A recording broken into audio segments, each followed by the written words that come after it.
So thanks for the intro. A little bit more about my background and how I arrived here in Vancouver at Plenty of Fish. So I was at this edtech startup, Top Hat, which had a pretty phenomenal story. I joined there when it was just 30 people, and I was the only product person, I was the only marketing person, and when I left it was 350 people, and we raised over $40 million with the last round led by Union Square Ventures. There you go, they're a great fund, doing lots of great things. And really, Top Hat was probably one of the most successful edtech startups in the last 10 years.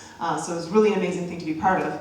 And I'm sure a lot of you have this experience. You get a lot of recruiter inbound inquiries over the years, and I typically ignore most of them. They're not nearly that interesting. But I did get this one from a recruiter about a CEO position at a big consumer-facing company, and I was actually intrigued. So I returned this inquiry and found out that it was, after signing an NDA, for Plenty of Fish, which really intrigued me at that point. And so, long story short, this was an opportunity I could not pass up. First of all, as a product person who's focused most of their career in product, working at a company at the scale of Plenty of Fish, which I'll show you in a moment if you're not aware how large it is kind of a dream come true. It's like catnip. And then also, it was an amazing industry to be part of. I've been in edtech for something like 12 or 13 years. I was ready for a change, and sort of helping people find love is an extremely sort of wonderful pursuit to be part of, so I jumped on the chance. Last but not least, my husband and I sort of looked at Toronto, we looked at Vancouver, and thought, yeah, we're ready for a change. We're ready to move to the West Coast, mountains around us and sort of fresh air, so we made the big jump. So what I want to talk to you about is I've spent the last 7 months since I started. I took the job in late April, relocated here in July, working on many things. But the most interesting one that I want to share with you is sort of understanding the dating app landscape and how Plenty of Fish fits into that. But first, a little bit about Plenty of Fish. So Plenty of Fish is really big. I wish I could share more information with you, but we're part of a public company, so I can't share too much. But the thing that's most astounding is we have 2.5 million conversations a day on the app. And that's 5-way exchanges qualified conversations. So it's not just someone saying, hey, or what's up. And we have over 150 million registered users. And we are the #2 most downloaded app in the United States, just after Tinder. So it's pretty big. And one of the first things I wanted to do when I started was understand who are the users. And the thing that's really interesting that I found out is our users are by far the most diverse and representative society of any of the dating apps. So we have people with high school educations, we have people with PhDs who are doctors, or people who work as social workers or who work in construction. We've got everything. They're also all over the place. All the other dating apps skew very much large metropolitan. Plenty of Fish really is everywhere. We're in small cities, we're in rural environments.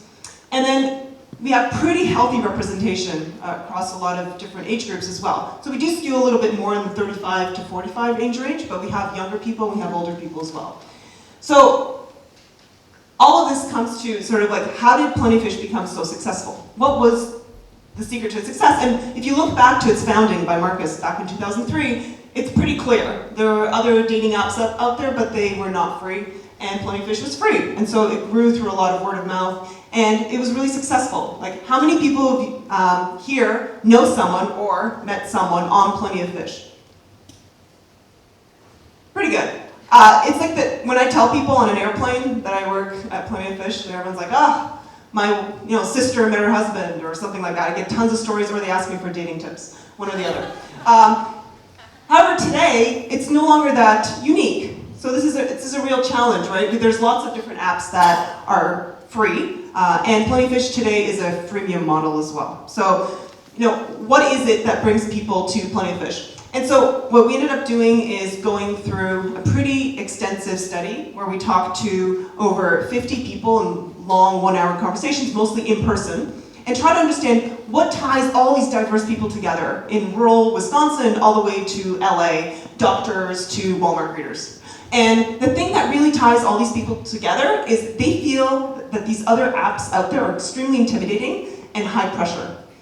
And Plenty of Fish allows them to feel good about themselves. This is one of my favorite quotes from this entire study. This nice lady said, "Honestly, it makes me feel good. It gave me some of my confidence back that I felt like I was lacking." And this came up over and over again.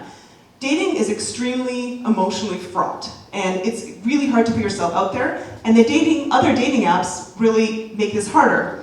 When we ask people to describe Plenty of Fish party versus the Tinder party, this is what we get. The Tinder party is like lineups, VIP rooms, and everyone's like, got their fake nails and big poofy hair. And the Plenty of Fish party is really the backyard barbecue. The door is open, you're welcome, come as you are, it's casual, it's easygoing, it's low pressure. And really all this comes in the midst of somewhat of a culture moment. And people are kind of getting sick of a lot of the superficiality of social media out there. There's a lot of pressure to be perfect. And so we see this, I don't know how many of you guys have seen Celeste on Instagram. She makes parodies of Instagram models of celebrities out there that shows just how ridiculous a lot of the things people are posting out there really are to the average person. And they really, really can't keep up. And a lot of the other dating apps, if you look at their advertising or sort of the brand that they portray, it's you have to be extremely successful. You have to be young and super hot and have an amazing career. This is probably the most extreme of them all, The League, which actually I think verifies your income to make sure that you're good enough to get on the site. And for the average person, this is like pretty off-putting and super stressful and high pressure. So we're finally sort of like to sum it all together, women and men too are in this time right now where there's so much pressure to put yourself out there from your family, financial pressures and expectations, all these failed relationships. But at the same time, we have so much fear because we may not be young enough or we may not be successful enough, and there's a lot of competition out there against the other sides. So what does this all mean? Well, I wish I could tell you, but unfortunately, we're in the middle of bringing this all together. We have amazing things coming in 2019, so definitely stay tuned. We have some pretty, exciting things to announce in the coming months. But in the meantime, we're investing quite a lot in the company. We're growing the team significantly in 2019. So if you're excited by what I have been sort of telling you about tonight, definitely check it out. We have an amazing company culture, fantastic talent. We not only get to work with some of the best talent in Vancouver, but around the world, because as being part of the Match Group, we get to work with Tinder and OkCupid and Match.com and other companies as well. So thank you so much.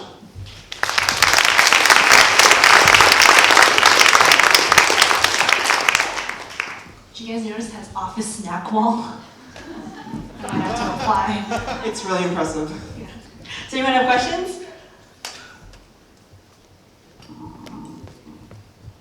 Well, I do, because you mentioned that Plenty of Fish started up as a free service and the others were paid. So at the same time, yes, it's easier because it's free and people want to download it, but how did Plenty of Fish grow? Like, I know you're new at the team, but how did they manage to survive while they were a free product in this landscape of like already competitive landscape back in the day?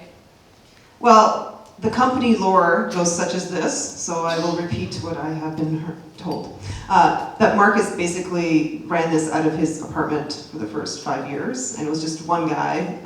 At the beginning, he was just doing it part-time and pretty efficiently, so he was a one-man show. And so there was nothing else that was free. So when you're in a space today, starting out a dating app that's free is not that unique.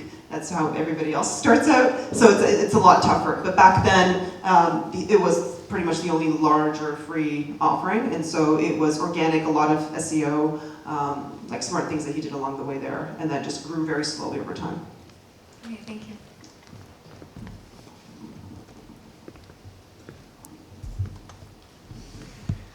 So my question is, I'm not sure if this is the first company that you've been at that went from private to public, but what are the growing pains from going from a privately owned company to going public? So my background is very much early stage startup. Top Hat was sort of the one that saw the farthermost growth. And so what my observations coming into this role is there's a lot of overhead around regulatory compliance and reporting. So I'm used to coming up stage, for example, and saying, here's our revenue and everything you need to know, and we're extremely open. So there's all these things I can't say. Even internally with the company, there's like insider rules, financial reporting in terms of setting expectations on the street. In terms of the financial reporting, I have to regularly sign off on all sorts of things saying no one stole anything from the company and so forth. So there's a lot of that sort of overhead that comes with that on the legal and finance compliance side. Thank you.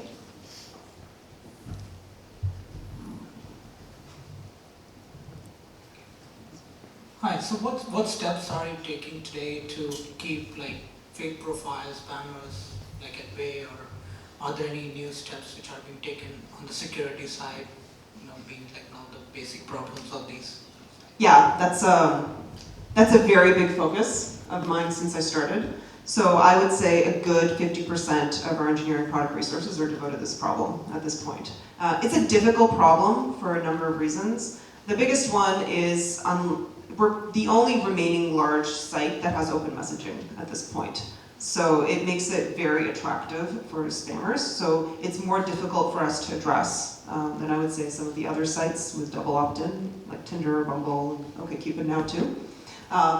So a lot of the strategies we're employing are at various different levels. So there's network level strategies, there's strategies at the login level. So we will be, for example, rolling out I'm trying to think what I can share publicly. Some login level authentication, challenge to ensure that people have to verify their identity to some degree, and so forth. And then we also have invested quite a bit in machine learning tools so that we can detect patterns of behaviors once people actually get in the door. But the idea is to get rid of people as much at the top of the funnel as possible. We'll do one last question.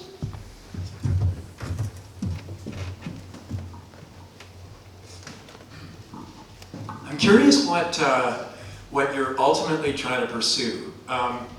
It seems like, as a user, I've thought, well, you want to create a perfectly efficient system so that you're reducing the number of potential contacts down to the most perfect people, or the most perfectly aligned candidates. But yet, it seems like nobody really tries to do that. It's almost as if, you're just getting sprayed with tons and tons of people, and it's, great shot, so to speak. Do you know what I'm saying? Yeah, I think so. So there are some apps that try to really limit and only give you 3 matches a day.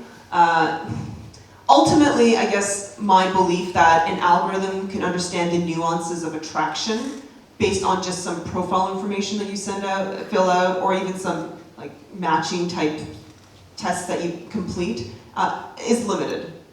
So I think it takes a lot more conversation and interaction to discover whether you have an attraction enough to say eventually go meet in real life.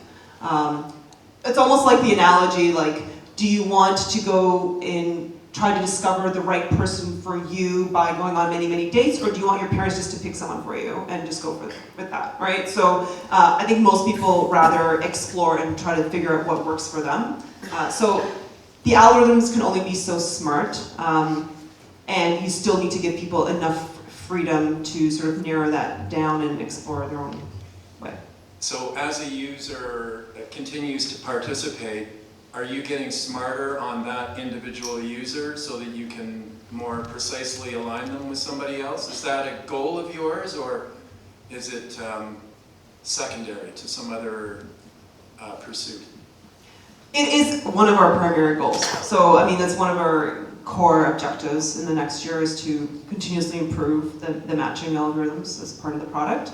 But like I'm trying to get at, it's tough. So as soon as you make way too many assumptions and you narrow things down for people, you could make a lot of wrong assumptions, because even people themselves don't really know sometimes what's going to work for them. They make a lot of assumptions. I'm looking for a certain type of person, and if I find that person, I'll be happy. And the reality of who you end up with and you're happy, if you actually think through sort of your significant others, probably a lot different than if you had just filled out some forms, this is what I want, and send this to me. So it's a complicated, nuanced thing. You want to give people enough ability to sort of explore outside what they think they want, but also deliver really good matches for them for things that you do know that are important to them. Okay. Thank you.